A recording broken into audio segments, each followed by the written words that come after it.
Hi, good day, everyone. Welcome to the second phase of HSR 2020, particularly for the session, the Fiscal Stewardship and Reform in Country Health Systems. So we are delighted that you are joining us in these sessions. And we actually have 5 panelist speakers and 1 discussant for this session. I am Dr. Catherine Ann Reyes from the University of the Philippines, Manila. I am also the HSG board member for the Western Pacific region. And again, welcome. So we will have a series of presentations in this session, which I hope will be a very important learning time for all of us. And this will then be followed by our discussant. I will be introducing them before their presentations. All right, so I would also like to direct everyone to the Q&A function of the symposium platform.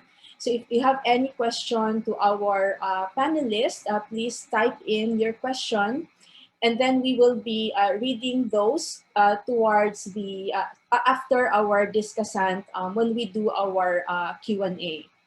All right, so we have we have several items to cover for this session. So I would like to start off by introducing our first speaker. So our first speaker is Lana Elliott. She's a PhD candidate from James Cook University, and she will be presenting to us on NCD-related fiscal reforms.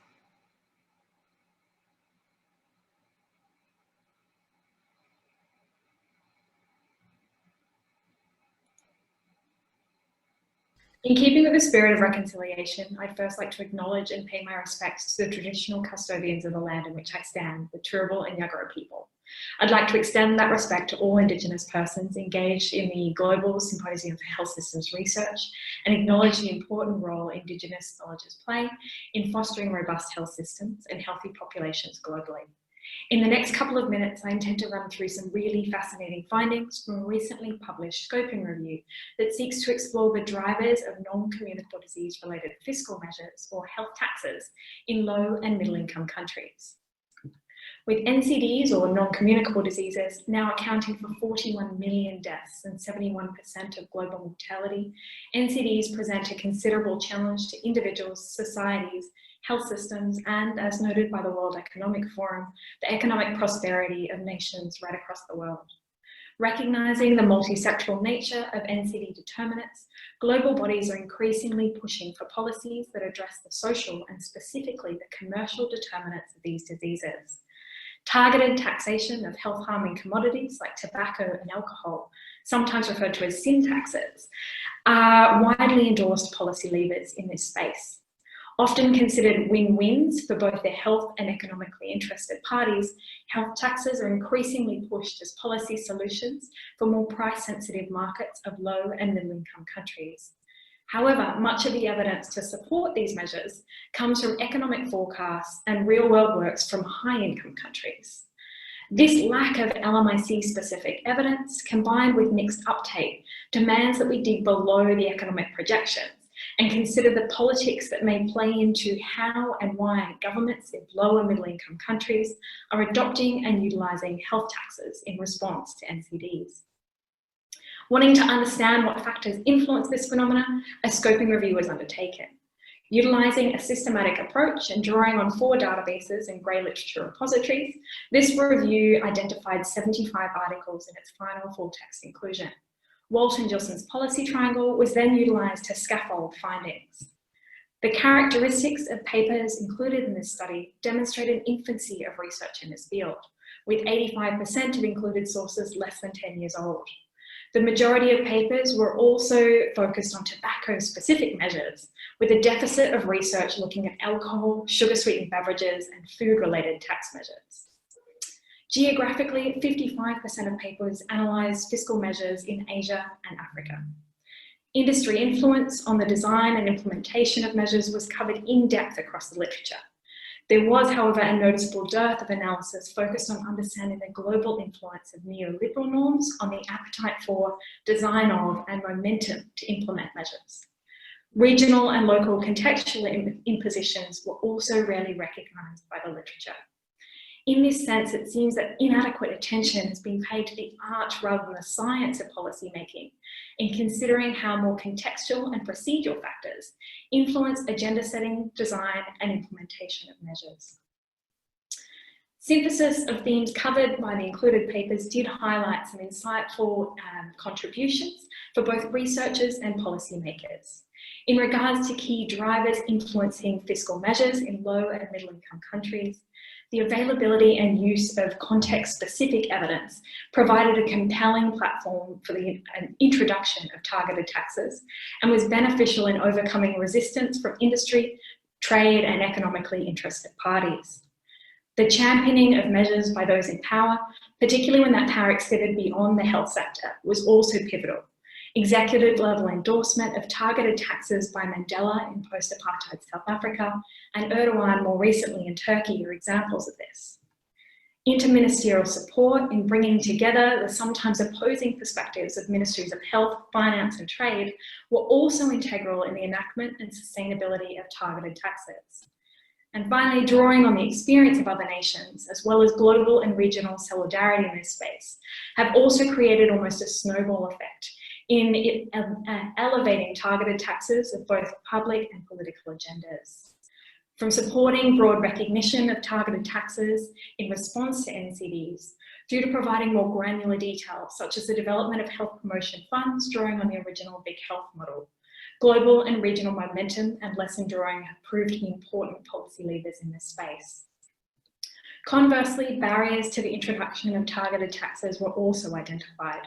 These include the negative framing of measures by affected industries, with overinflated figures on employment and economic contributions common. Impacting public appetite for these measures, tactics include corporate social responsibility efforts, through to more overt donations to and lobbying of policymakers, the establishment of front groups, and influence over and even ownership of media channels. Close ties between and a revolving door between politics and a number of these industries have also at times resulted in vested interests weakening, stalling, or undermining targeted tax measures. Well, finally, interministerial support was identified as a key driver of reform. Its absence was also recognised as a key barrier. Policy lacking multi-sectoral endorsement, particularly when devised by ministries of health without the backing of colleagues in ministries of finance, often meant that measures failed to capture both the problem and potential solution in health and economic terms. Failing to encourage shared ownership, lack of interministerial support for measures often resulted in disjuncture and fueled competing policy interests across stakeholder groups. So while this research really reveals some insightful perspectives on factors that influence the adoption of targeted taxes in low and middle income countries, I believe the real value of this study comes from highlighting the need for more nuanced research and future policy prescriptions in supporting low and middle income countries to respond to NCDs. For while I realise the irony of this depiction at a health conference, we are currently comparing apples with oranges in expecting research and experience of targeted taxes from high-income countries to be universal. There is an inherent need to understand the experience of low and middle-income countries in this space and ensure that this feeds into future policy recommendations. Further, our over-reliance on tobacco-specific research may also be masking potential blind spots, and there is that are necessary for understanding and adopting future targeted taxes on things like food, alcohol, and other beverages. While lesson drawing holds relevance, the unique political economies of each context demands insights which really interrogate the case for, feasibility of, and appetite to implement and sustain targeted taxes, or indeed any policy response for preventing and controlling NCDs. I greatly appreciate your attention. Should you have any questions about our work or its findings, details on the paper can be found below, or please do get in touch. Thank you.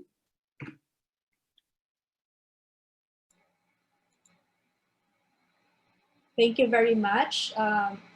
Thank you very much, Lana, for that very interesting presentation and very relevant at this time, especially for our governments that are now searching for financing options given our current situation. So definitely we have a lot of things that we can discuss later. So now the next presentation will be by Daniel Topier. He's the Director of Health Systems at Palladium. And Daniel will be discussing also a very important topic that is currently in discussion, mostly around a low middle income country, which is on pooling of health financing. Daniel?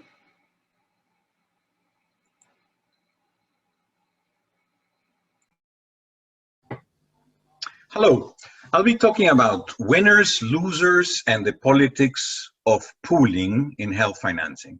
And I'll be doing that in reference to a case study in Peru.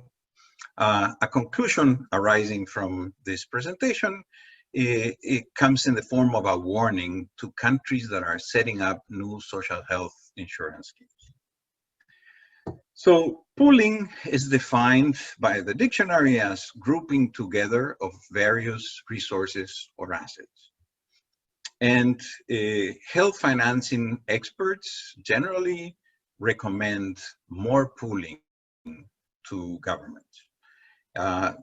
There's a belief that more pooling will increase efficiency and social justice, and it will do it partly by pooling risks, which means redistributing from the healthy to the sick, and redistributing income in a progressive manner, meaning from better off to vulnerable populations.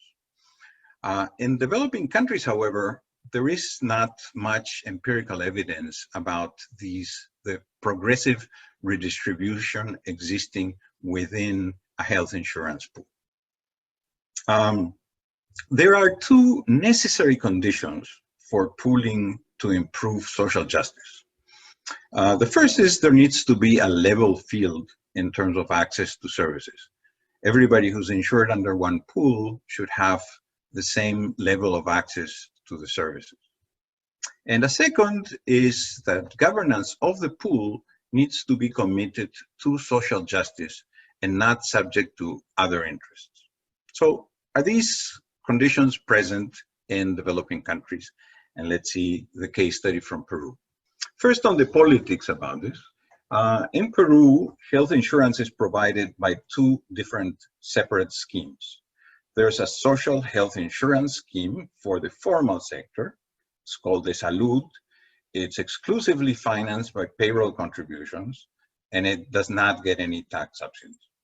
And there's a separate insurer. It's a public insurer for the poor and the informal sector, and it's financed by general taxes. I'll be talking today about Salud, the formal sector social health insurance scheme.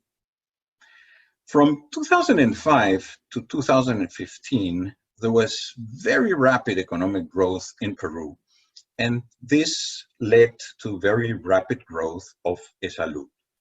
Population covered grew from 21% to 35% in just 10 years, and the per capita revenues grew by 75%. The government at the time thought that Salud was flush with cash. And applying a nearsighted fiscal policy, they considered this to be wasteful. So they reacted by cutting the government's contributions as employer to Salud. Private sector workers contributed 9%, and as of 2015, public sector workers contributed about 6% of their payroll. There also was a shift in pension costs to Salud. Salud was seen as having so much money that they could absorb the pressure coming from an underfinanced pension system. So how did Salud react to these changes? In order to measure that, we identified three populations in Salud.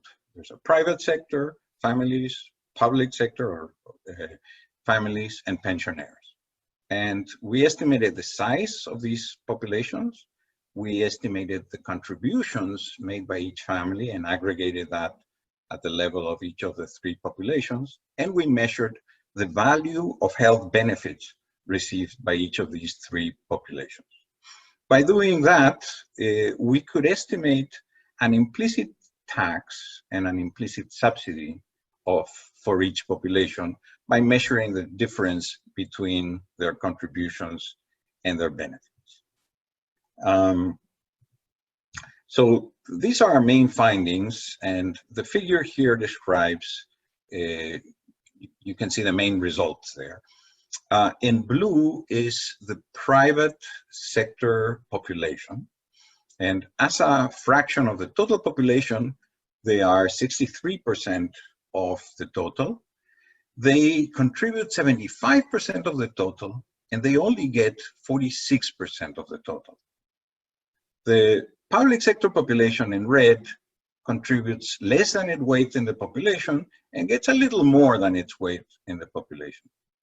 The big thing we discovered was that there are there's a very large redistribution towards the pensioners. They are 11% of the population, contribute 4% of the revenues, and they obtain 28% of the total. So doing the estimations, we find that private sector families are paying an implicit tax of 48%. The benefits they get are only equivalent to 48% of their contribution.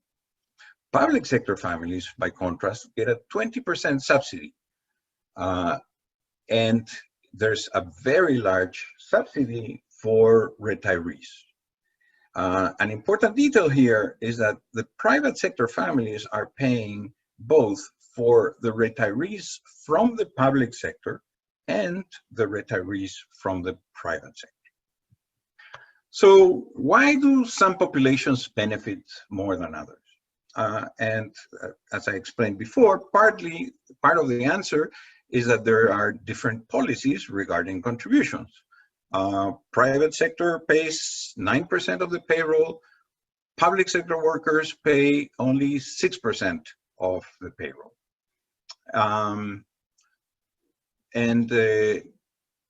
But this only explains part of the differences we found between the populations.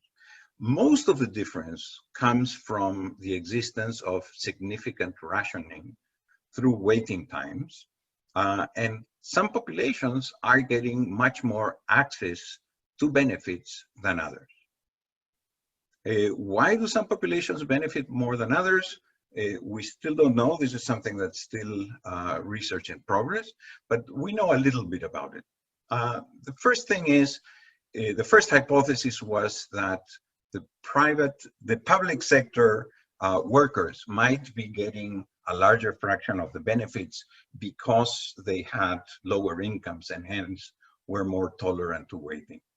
We discovered that that is not the case. Incomes in public and private sector are very similar.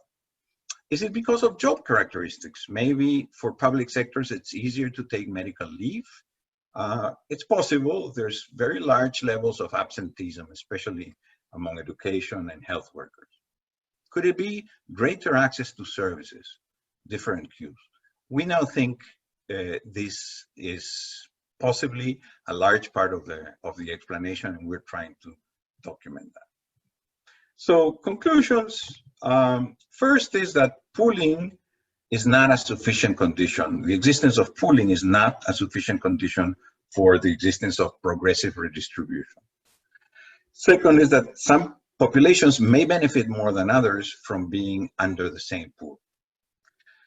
Governments may manipulate health insurance pools to benefit civil servants.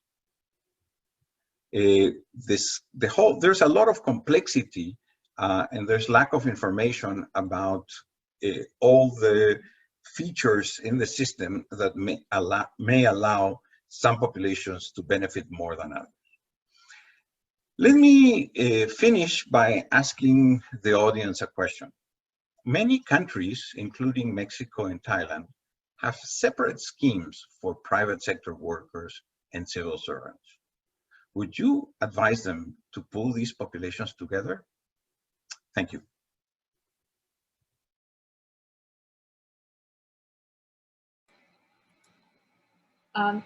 Thank you very much, Daniel, for that very interesting question. And I think a lot of countries are already moving towards pooling.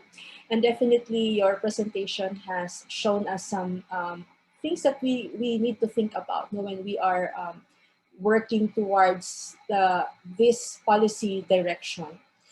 Um, Now, the next presentation will be by Aldovich Rivera. He's a PhD candidate from the Northwestern University, Philippines. He will be presenting to us a strategy meant to reduce out-of-pocket payment. Aldovich?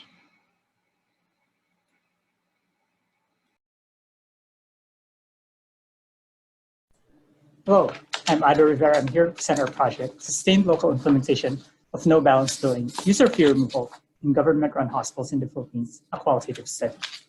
Here's the outline of my presentation. User fee removal is an important component of universal health care. It improves service accessibility, satisfaction, health outcomes, and more importantly, provides protection against catastrophic expenditures. However, the increase in utilization also increases the health worker workload and can cause stockouts and income shortfalls. This together can induce informal fees in the form of asking patients to buy drugs from outside pharmacies or under-the-table payment of professional fees. Together, these negative effects can threaten the benefits gained from fee removal as well as the sustainment of the policy. In 2012, the Philippines removed user fees for poor patients admitted in government hospitals.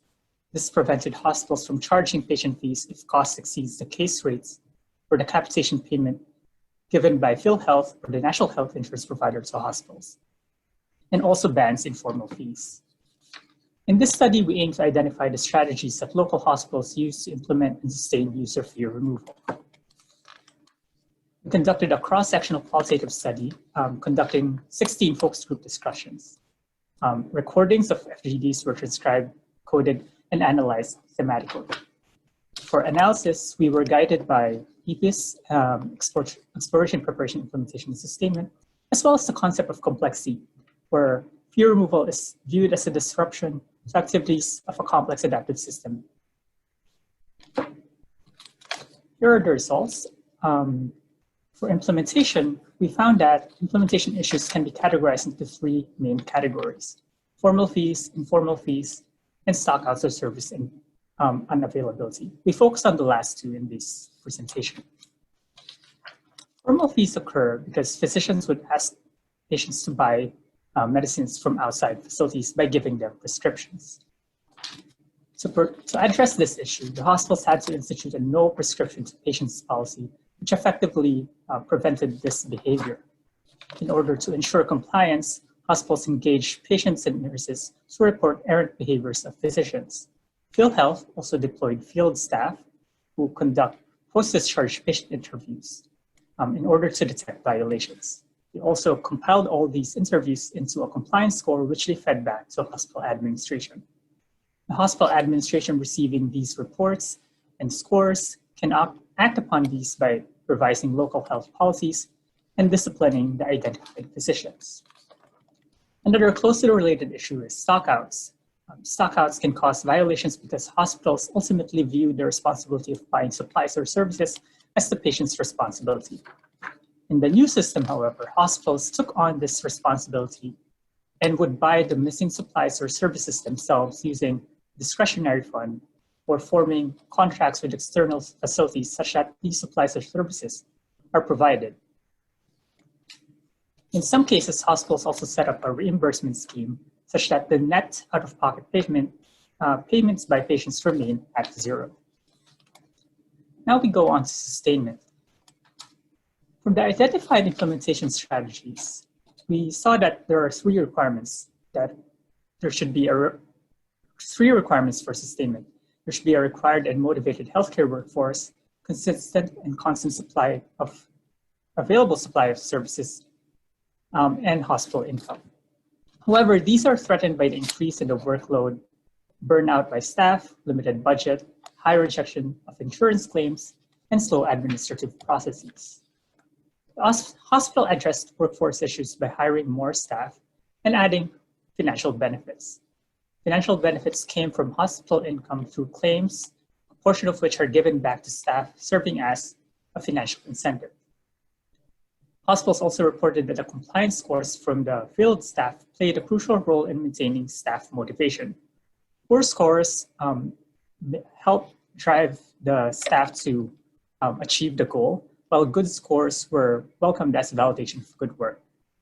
The scores help foster a culture where fee removal is valued in the organization. The second requirement for supplies and services were addressed through third-party partnerships. Hospitals outsourced or contracted out services to identified regular suppliers. And also they use discretionary funds and emergency procurement mechanisms to pay for these services. These two allowed hospitals to obtain supplies without going through the standard but slower bidding processes. Finally, some hospitals use the hospital income from PhilHealth to pay or buy laboratory equipment, thus expanding their services. The third requirement of income, to identify the solution for income, you have to remember that for the Philippines, the hospitals gain income both from PhilHealth claims and budget allocations. So to ensure that they are reimbursed for their services, they had to file claims in a timely and a correct manner. So hospitals beefed up their admin team, adding more staff and shifts that are focused on filing, and also the hospitals became more stringent in checking the forms prior to filing in PhilHealth. Hospitals also engaged in lobbying and attended budget hearings in order to receive more funding. In one site, the hospital even asked the surrounding local municipalities to set up funds such that the hospital can draw from these funds if residents of their municipalities would get admitted in the hospital. In summary, we found that for successful sustainment and implementation of fee removal, policies should be formed to allow for organizational reform. The policy should tell hospitals that they should promote a culture of compliance through policy and training. And we found that monitoring systems are crucial to foster compliance among actors and healthcare workers. Partnerships were found to be necessary to support the operation of hospitals, and secure funding is crucial. We see that successful implementation and sustainment required addressing the issues of inner context and outer context. And there is the need to use bridging factors, specifically community and academic partnerships, to address these issues. Fortunately for the Philippines, the policy allowed formation of partnerships without need of or approval of national agencies. Our study is limited due to its cross-sectional design, a limited sample, issues of recall bias, and this being a single country experience. However, in conclusion, we found that in the Philippines, user fee removal, while being a disruptive policy, can be successfully sustained and implemented using a multi-strategy approach. We would like to thank all these organizations for all their assistance in the study, and I look forward to answering your questions. Thank you.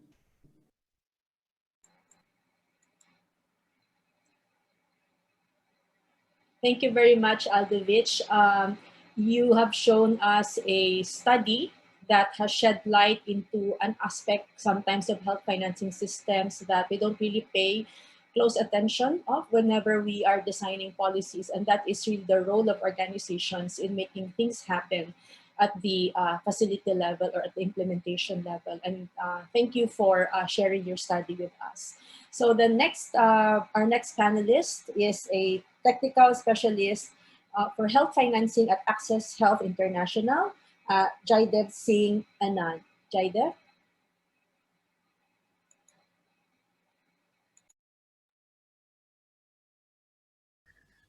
Good day, everyone, and thank you for joining me today. I will be presenting a comparative analysis of strategic purchasing governance under various implementation models of PMJ in India.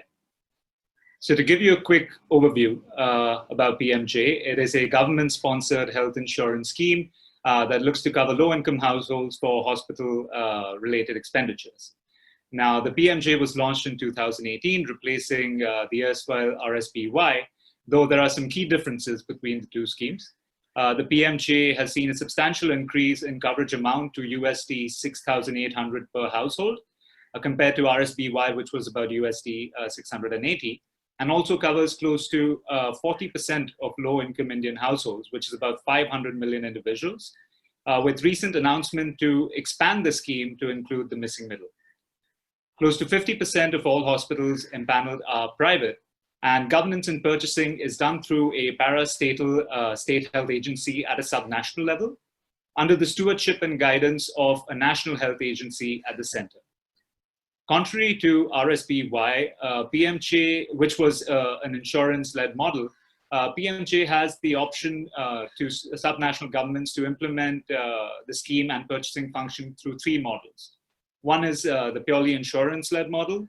The second is the trust being the SHA itself, though in many cases it is supported by program management units and third-party administrators or TPAs.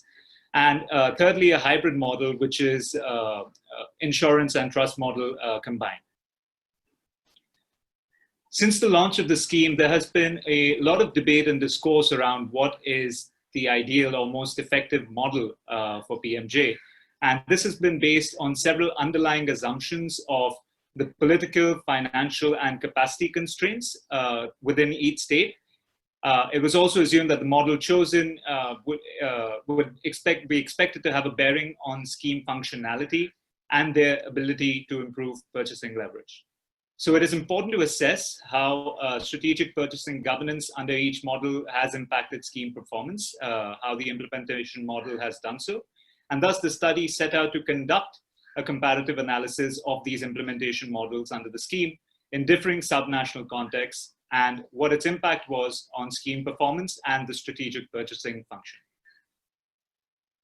To do so, we developed an analytical framework that focused on aspects of institutional, management, financing, and monitoring under the SHAs, the state health authorities, and various sub-themes under that. The focus was on culling out some potential qualitative and quantitative indicators of scheme performance as it relates to the purchasing function. And data was collected from 3 states, one each representing a different implementation model. Unfortunately, at the time of this recording, Gujarat, which was a hybrid model, we were still in the process of collecting some of the data. And the results presented come mainly from Bihar, which is the trust model, and Rajasthan, which is the insurance model. Now, there were, of course, several limitations from a methodological point of view. Given PMJ's recent launch, the study was cross-sectional in nature and thus could not capture or fully capture the institutional and individual capacities as they evolve over time. There was no detailed costing of the models, and thus financial trade-offs were difficult to analyze. And access to data and availability of data was a recurring challenge, thus data mainly related to procedural aspects rather than outcomes. At an implementation level, and I'm sure we're not the only ones, India entered a stringent COVID-related lockdown on March 25th, which to a large degree restricted field-level data collection, as well as the ability to engage with government officials as they had to respond to emergency duties. In fact, originally the study was to be conducted in 6 states, though the scope had to be scaled down owing to these very restrictions.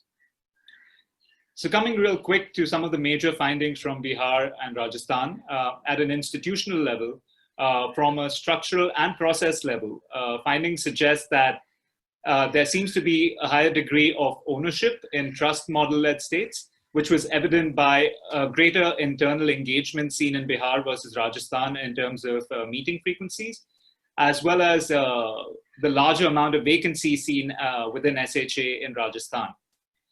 At a management level, there were long turnaround times for pre-authorization approval and claims adjudication in both states, and this function was found lacking. Though there was also a 66% shortfall in empanelment committees as per guidelines described by NHA in Rajasthan. From a financing level, there was no contextualization of package pricing in either of the states, though there was more systematic financial management practices in place in Rajasthan compared to Bihar, which possibly indicates that there are some expertise that have been borrowed from insurance companies in Rajasthan to build internal capacity. And just a very quick point on the package pricing contextualization as well is that NHA sets out these guidelines, and neither of the 2 states seem to have had the capacity or the ability to really lead any action on that front. Finally, with regard to monitoring, detailed performance monitoring and incentives are present in Rajasthan compared to Bihar, though grievance redressal mechanisms and structural committees to do so were found lacking in both states. So finally, coming to the policy implications, the key takeaway is that regardless of the model, the capacity to implement and monitor strategic purchasing is limited under PMJ. There is a need to improve oversight and accountability of SHAs, regardless of the model, by monitoring their performance and setting up key performance indicators to improve their role as strategic purchasers of care. Several indicators such as delays in claims adjudication and a lack of ability or capacity to contextualize pricing at a subnational level suggest a greater need and focus to be put in place, a roadmap for strategic purchasing reforms under the scheme. Again, as mentioned before, there are some very indicative data coming in that there perhaps may be more ownership in trust models of the scheme, or that insurance model-led states can better borrow from expertise from insurance companies, though given the limitations of the study, this needs further exploration. To wrap it up, assumptions associated with benefits of either models needs to be viewed in context of underlying cost structures and associated opportunity costs, especially as they relate to the cost put into program management units, TPAs, and insurance companies, as well as efforts being made by state health authorities to build in this higher capacity into their own institutional framework. So with that, I thank you for your time. Keep safe and hope you have a great day.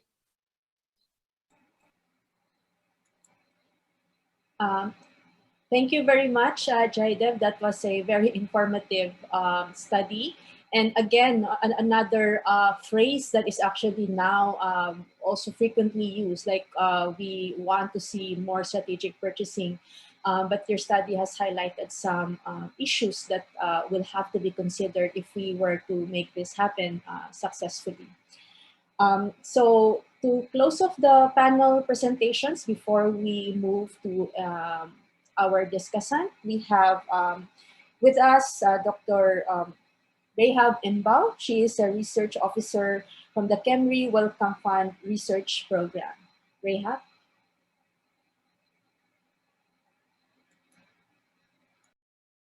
Hello everyone, my name is Rehab Mbao, and it is a privilege to present to you the findings of our study titled Examining Purchasing Reforms Towards Universal Health Coverage by the National Hospital Insurance Fund in Kenya. The government of Kenya is committed to achieving universal health coverage by 2022. One of its key strategies involves expanding health insurance coverage through the National Hospital Insurance Fund, or NHIF, which is the largest public health insurer in Kenya. To this end, the NHIF has introduced several reforms to accelerate the country's progress to UHC. These reforms include the upward revision of premium contribution rates, the introduction of new benefits such as inpatient and specialized services, for example, renal replacement therapy and surgery, and lastly, new provider payment methods and rates for the new benefits. We therefore conducted this study to examine the influence of these purchasing reforms on NHIF's purchasing practices and the implications of this on health system goals of equity, efficiency, and quality. In this study, we adopted a case study approach in which the NHIF reforms were the units of analysis. We also used a conceptual framework developed by the RESIST consortium that draws from the principal agent theory to examine the influence of the purchasing reforms on key strategic purchasing actions between the NHIF and three main actors: the government, healthcare providers, and members of the public, and the implications of this on health system goals. Our findings showed that the NHIF reforms were associated with weak purchasing actions due to poor design and implementation. For example, with regards to the new premium rates, these were considered unaffordable by certain population groups, such as the poor and the unemployed, which led to their attrition and their inability to access benefits under the NHIF. With regards to the new benefit packages, these were unequally distributed across NHIF beneficiaries, compromising equitable access to healthcare services. The new benefits were also poorly supported by infrastructure in government or public hospitals, which compromised the quality of care offered and limited access to benefit entitlements for NHIF beneficiaries who sought care in government facilities. The new benefit packages were also poorly monitored, creating opportunities for fraud. For example, some healthcare providers upcoded medical and surgical procedures, thereby obtaining unwarranted higher reimbursements, leading to inefficient use of resources. With regards to the new provider payment methods and rates, some were considered inadequate, such as capitation. This led providers to ration services, which compromised quality of care. In other instances, patients were asked to make out-of-pocket payments to access services, compromising financial risk protection and access to services. Lastly, NHIF reimbursed services late. This compromised and led to negative provider behavior, such as rationing of healthcare services and unnecessary admissions or referrals, which undermine quality and efficient use of resources, respectively. In conclusion, despite the new reforms, the NHIF remains a passive purchaser due to weaknesses in the design and implementation of the new reforms, which undermined health system goals. In order for the NHIF to be a strategic purchaser towards universal health coverage, there is need for the NHIF itself and the national and county governments to demonstrate strong stewardship in the following ways. The national and county governments should demonstrate strong stewardship by adopting a tax-based financing system to fund the NHIF. This would eliminate the need for premium contributions by members of the public, thus promoting equitable access and financial risk protection. The national and county governments should also improve service delivery infrastructure in government hospitals to enhance the quality of care offered in these facilities. The NHIF should demonstrate strong stewardship over healthcare providers in the following ways. It should ensure healthcare facilities are contracted and distributed fairly to enable equitable access to care across regions in Kenya. The NHIF should also engage healthcare providers in developing provider payment methods and rates and reimburse them in a timely manner. This will enhance provider acceptability of the new payment methods and rates and mitigate against negative provider behavior that would otherwise undermine health system goals. The NHIF should also invest in fraud minimization strategies such as biometric equipment, pre-authorization, and sanctions to enhance efficient use of resources. Lastly, the NHIF should demonstrate strong stewardship over citizens by harmonizing benefit packages to minimize inequitable distribution across beneficiaries. It should also implement effective communication strategies to enable members of the public to be aware of their entitlements. For additional information, you can reach the authors on Twitter at Heru_Kemri_Welcome Trust. Thank you.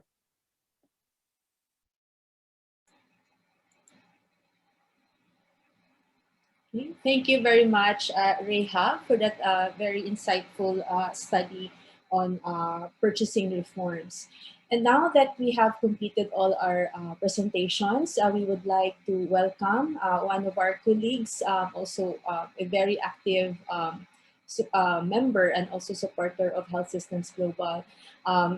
Dr. Karen Griffin is an associate professor at the School of Public Health, University of Hong Kong. She is doing she's developing a lot of research and insights in this field of health financing. She is doing studies on institutional factors that affects demand and supplies of health services, and also looks at the politics and effectiveness of development assistance for health, as well as looking also at health systems and health financing, the role of health financing in health systems. So Karen will be sharing her thoughts around the studies that were presented in this panel. Karen?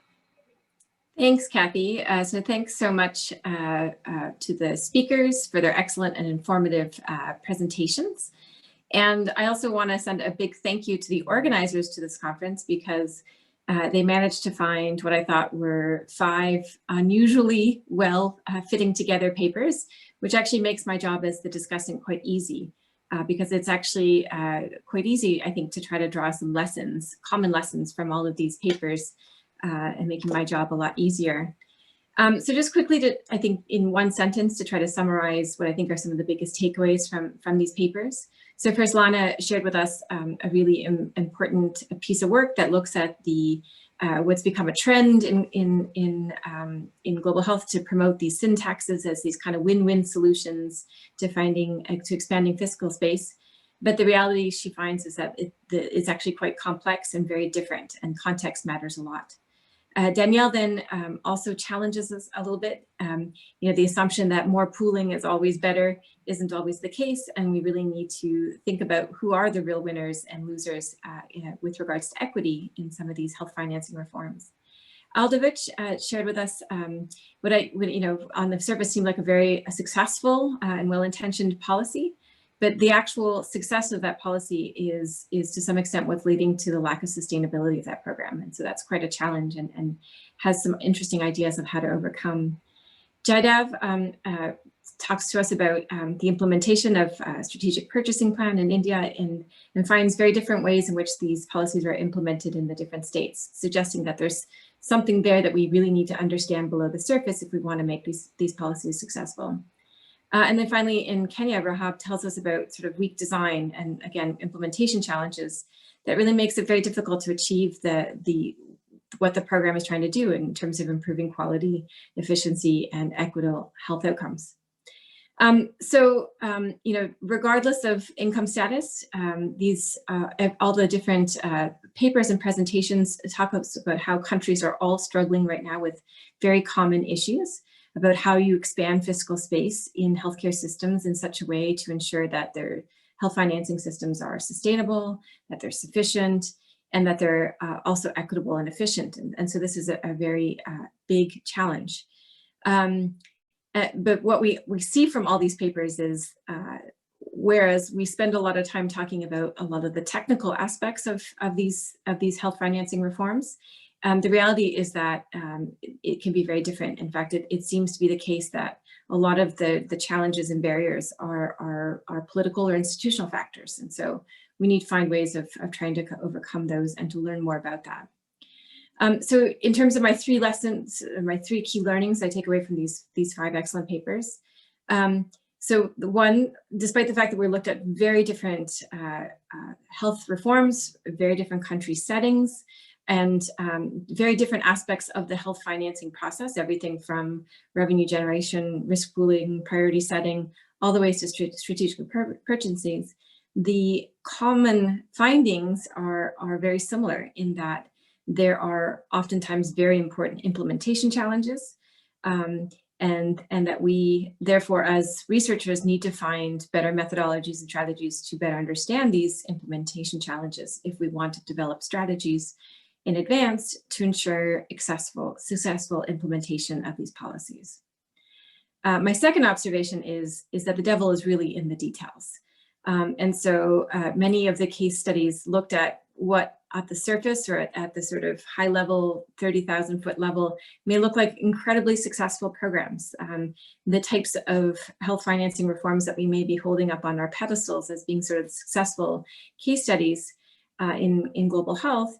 But then when we zoom in and see some of the details, we actually see that there are a lot of faults or cracks in the way that these programs are being put together.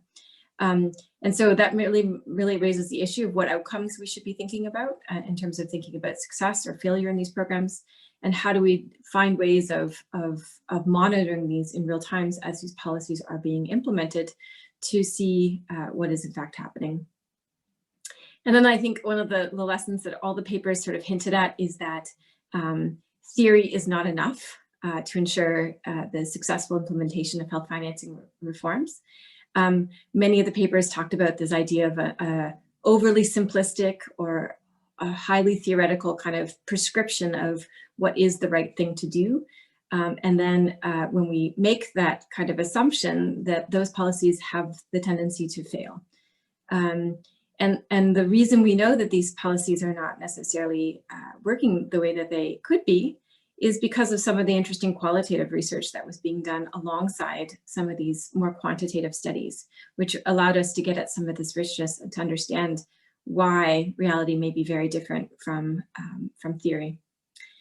And then my final sort of point is, it was kind of nice to not hear very much about COVID for about an hour. And so I think a lot of these papers were actually written in a pre-COVID world. At least a lot of the research was done in a pre-COVID world. But it's very clear to me that the lessons from these papers are actually probably more true today in a post-COVID world when we get to that point, despite the fact that they weren't written in that context. One of the biggest surprises that I've had from this pandemic is just how challenging it is to get both people and governments to do the right thing, and perhaps even more so to get people and governments to agree what is the right thing.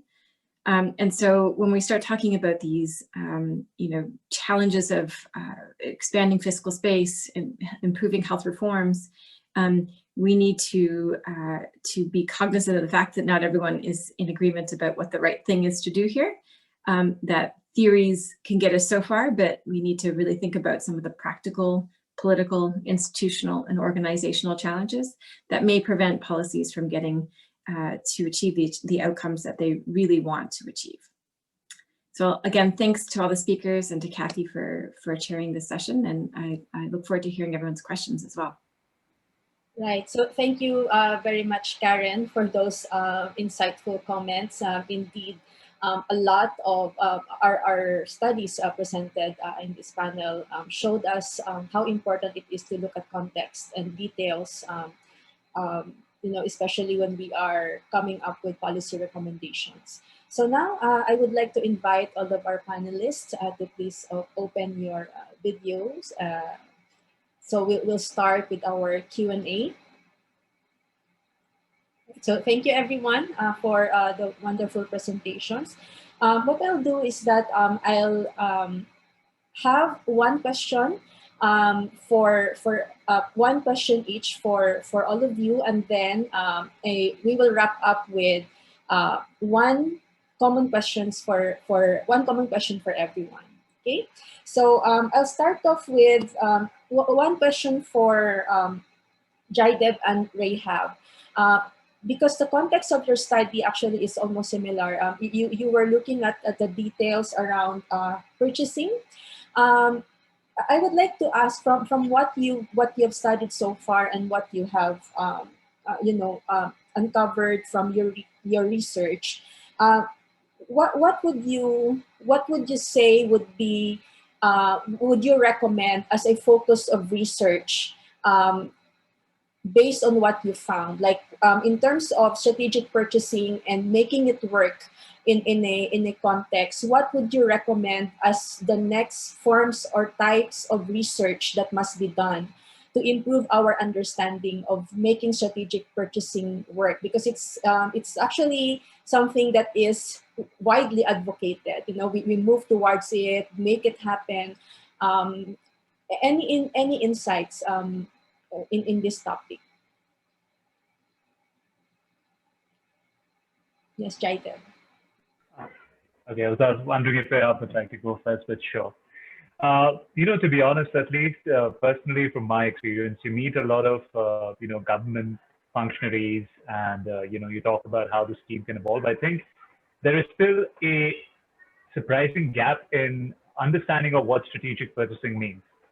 Right. And I think even going down to that base level of getting that understanding very clear amongst policymakers and decision makers is, to me, the first step. Because right now, when we look at PMJ, a lot of the discussion is around, the number of people covered or the number of treatments given. But that doesn't really speak about either the quality or the productivity or efficiency of the scheme.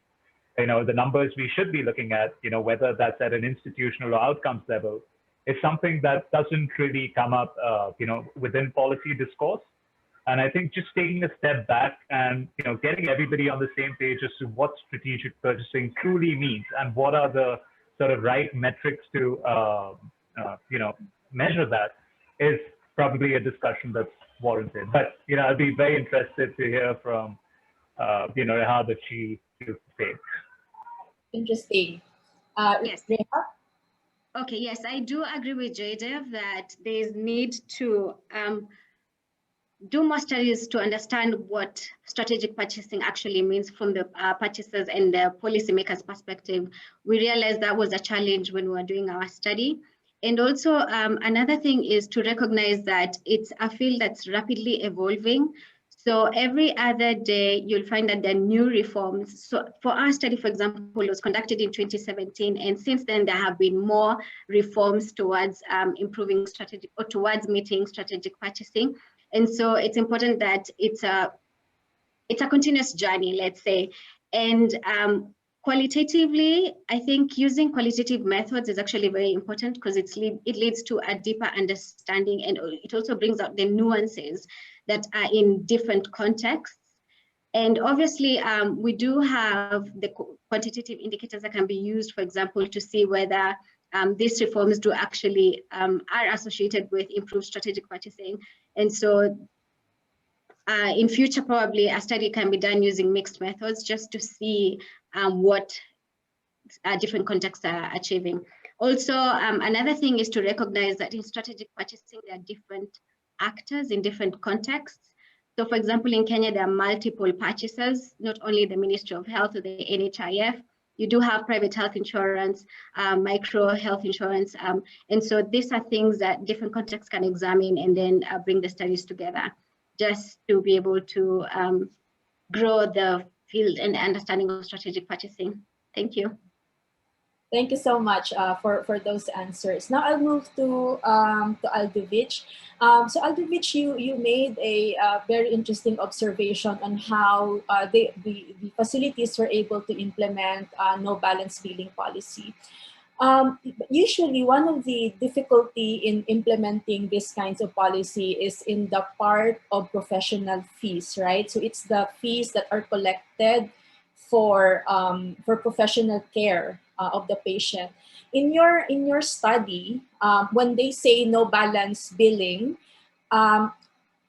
were they able to adequately account for the professional fees? Like, was there really no professional fees or other forms of usually unaccounted fees that sometimes it's not easy to capture this when we look at out-of-pocket payment at the facility level? So what were your observations? Yeah, very interesting question. So for this research, we didn't actually measure the incidence of out-of-pocket expenditures based on the patient perspective, but the PhilHealth, the insurance provider of the Philippines, conducts exit interviews of each patient that's covered by these policies. And they would explicitly ask these patients about the occurrence of these fees. And then they use that to calculate the compliance score and give it to the hospitals. So the hospitals themselves are able to see their scores improve over time. So based on, if we trust the exit interviews, we can say that the occurrence of these fees have been decreasing over time. But we didn't externally validate it. And one thing that we noticed, this is in a different study. We did a quantitative study before this one. The paper records themselves won't reflect these professional fees because they'll only be set to 0. So you really have to ask the patients if these things are occurring. So that's why we in this report we highlighted the importance of the patient exit interviews is a very important monitoring tool because the administrative records themselves or bills won't reflect this common violation that the policy needed to be that we needed to watch out for when implementing this policy. Thank you so much, Aldovich. Now I'll move to Daniel. Daniel, you presented a question actually, and also a question to what most people are advocating now, which is really pooling our resources. You also presented a very interesting case. So from your perspective, what parameters in a health financing system can actually make the pooling work? And what situation will be a red flag, will pose a red flag or a warning that countries should not even start pooling their resources? Because right now, it's actually one of the most common recommendations that we see. Even in the Philippines, we're doing that. No? So we are actually actively now pooling all of our resources. So from your study, I would like to ask those two questions. So which situation would actually make pooling ideal? And second is, what's a red flag for systems that they should not even pursue pooling yet at this point? Oh, great questions. I think the main thing that is needed is we need to be clear that the existence of pooling may contribute to better redistribution, but it can redistribute in both directions. It can go from the better off to the worst off, but unless you have something there that's looking exactly at what's happening, that's monitoring and that's preventing it to happen, it can also redistribute from the poor and the vulnerable to the better off. So monitor it, I think we need to move away from the sense that pooling is necessarily good. It can be good, but it's not necessarily good. And in terms of red flags, I would say this. I think that ministries of finance have an incentive to save on the benefits they give to civil servants. And in many countries, the whole institutionality of social health insurance may be directed to provide in-kind benefits to the civil servants, and this can be to the detriment of everybody else. So one thing that I would say is something to be worried about is that in many countries in Africa, there's new social health insurance systems that are being implemented, which automatically are pulling the civil servants together with some vulnerable population for which fiscal transfer is being made to the agency. But then the agency commingles these funds, and very rapidly these can be fully used to the benefit not of the vulnerable in the pool, but of the civil servants. Thanks. Very, very good observation and also recommendation. And now to Lana. So Lana, you actually also presented usually a subject of debate in fiscal reforms. So would you say that the current situation that we have now and where governments are actually looking for funds, is this an opportunity now for them to really focus their attention towards these sources of financing? Would you say that this is an opportunity for governments? I think it's part of the picture, but I don't think it's the full picture. I think going back to the comments that Karen made, and also comments that have been echoed by other speakers, that this is an approach, but assuming that it's an unequivocal good leads us to trouble generally, is kind of my approach of, in response to COVID, speaking to governments across the area that I'm interested in, it's the Pacific region. There's countries that in one breath are reducing taxes on harmful commodities to spur on local economies. And then in the similar breath saying, well, we need to increase taxes so that we can gain more revenue to fund the health system. So I think it's being used by different policy actors where it suits you know, intended means, but I don't think by itself these measures are sufficient. They're part of a much broader picture that, you know, requires multi-sectoral engagement, having finance people and health people around the same table and ensuring that they're looking at what the priorities for the country are at that point in time.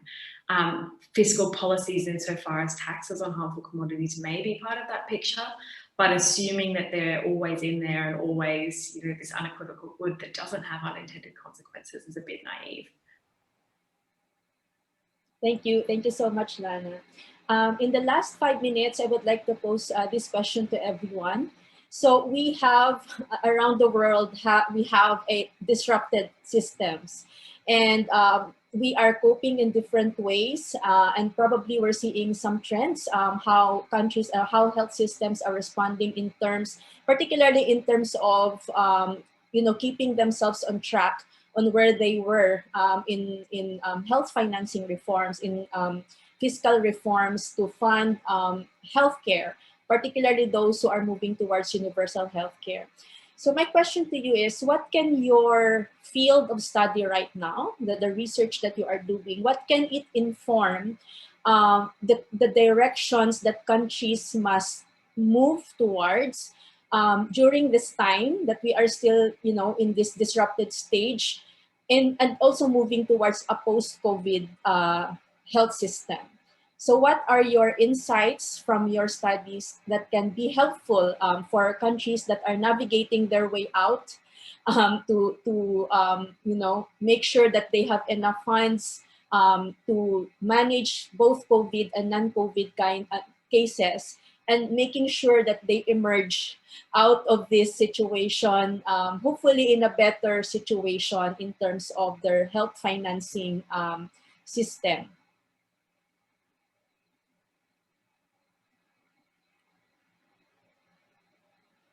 Who would like to start? Lana? I'm happy to go first, get the easy one out of the way. I guess from my perspective, what COVID has really indicated to me is that local actors know local systems. And so listening to local actors about what best suits their system is the best way forward in every way, shape and form. Thank you. Daniel? Well, I think that the COVID crisis in most countries is combined with a very strong fiscal and economic crisis. And getting out of it will happen with very strong fiscal constraints. I think we who work in health tend to advocate for more money for health. But at this point, there's, I think, a need for us in health to talk a lot more about what the priority should be. Because the reality is that there's not going to be a lot of money for every sector that claims it or that deserves it. And that's something that ministries of finance will find it much harder to deal with priorities. So that's upon us. Thanks.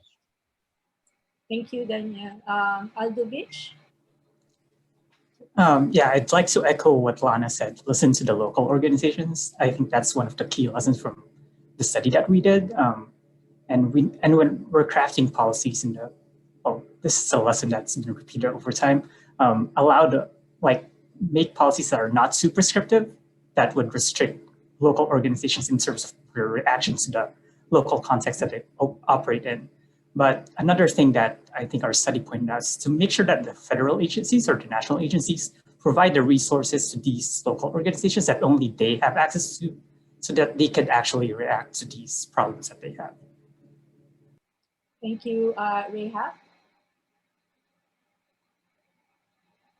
All right, thank you. I also want to echo the comments by the previous presenters and say that for sure, COVID has really highlighted the scarcity of resources in the health sector, particularly in low-income country settings, like in Kenya. So we do have a severe shortage, critical health worker shortage, and also the financial resources are not adequate. And so COVID just really highlighted these shortages. And so moving forward, it's important that the government, in addition to strategic purchasing, one of the key aspects is priority setting, as Daniel has said. So it's important that the Ministry of Health and other policymakers actually look for appropriate strategies towards priority setting, such as health technology assessment. And this will be particularly useful now that they want to expand the benefit package by including the new vaccines. So we do need to use appropriate priority setting approaches such as HTA to determine what the budget impact will be, how feasible that will be, what's the cost effectiveness, such things. And this will tally in well with strategic purchasing. Thank you. Thank you so much, Jaidev. So I will just snowball into this and of course agree with everything that everyone has said thus far. Specifically in the context of India, I think if there was one word to really define the Indian health system, it's fragmentation, right? And what tends to happen, fragmentation creates waste. And I think moving forward, in light of the resource constraints, that are very naturally going to arise, institutional accountability to me remains an extremely, important aspect of.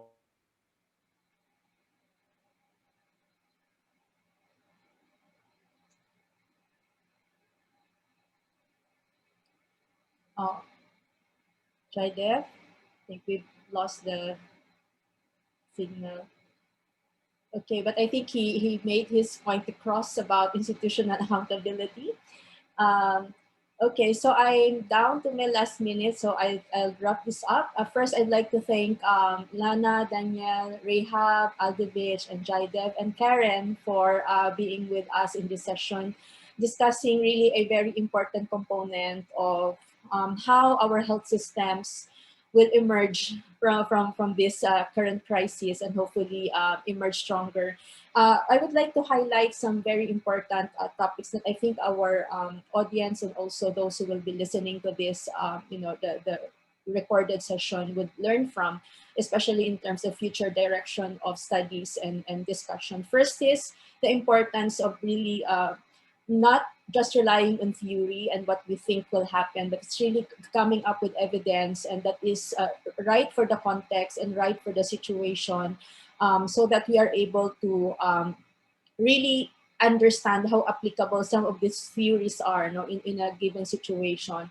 So it highlights the importance of looking at the implications of these like high level reforms in really the implementation stage. So we are not just relying on what we feel is a solution, but we really need to see if it works in a particular context. And I like actually when our researchers showed the importance of organizations, showing the importance of how a specific idea interfaces with real world situation, and the outcome is very different.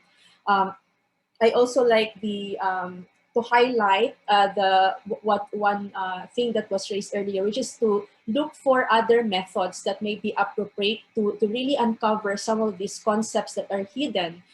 So for example, capturing cost that we don't normally report, but is experienced by patients, for instance. So there are needs to really explore the use of other methodologies so that we can understand what is really happening in our health systems and whether the changes that we want to see are really happening as is, or are there other unintended consequences that are happening on the ground. And I think the last two items that are very critical at this point is exploring how we can use more systematically prioritization tools. And there are already discussions, papers out there, but really also countries will need capacity in order to use these tools like prioritization tools, health technology assessments, which might prove critical for us to have a better sense of how to allocate our resources, especially at this point. And finally, we would like to highlight the very important role of accountability and accountability at all levels. And so not just at the national level, but especially also up to the facility level. And this usually we don't factor into when we think about some of the theories that we propose in our reform initiatives. So with that, I would like to again thank everyone, and I would like to invite the rest of our audience, our listeners, to the remaining parts of HSR 2020 Phase 2. We will still have our next session, I think, starting January. And there are still a lot of very interesting topics that I hope you can continue to engage in. So with that, thank you very much, and keep safe, everyone. Thanks, Kathy. Thank you. Thank you all. Great session.